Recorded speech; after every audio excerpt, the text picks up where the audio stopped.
Guys, may mga problema tayo ngayon sa ating greenhouse. Ayan, may umaalibid na mga, anong bang tawag dito? Para siyang snail. Pero sobrang liit. Ano ba yan siya? Maliliit. Ayan. Ang gagawin natin, water with salt. Ayan siya.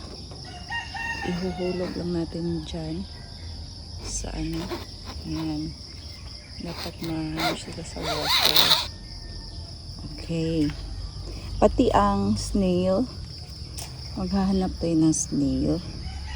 Dapat mahulog siya sa water. Tingnan nyo ang nangyari. Nahulog na siya sa water. Ayan.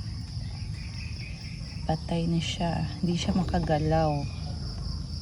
O, diba? Kasi kinakain yan ang mga dahon ng ating mga plants, ating mga caladium. Ito pa. Yan, hindi mo masyadong mahalata. Andyan pala sila sa gilid ng ating screen mat. Ayan, may sobrang liit.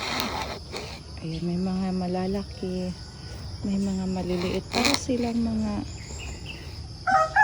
hindi masyadong mahalata. Pero kapag lumaki na, makikita mo na sila.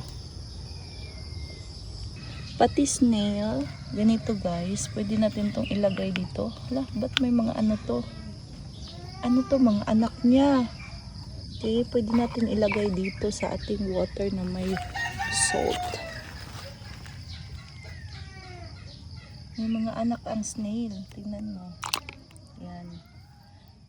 Ayan, ang dami niyang anak. Anak, ganyan pala siya.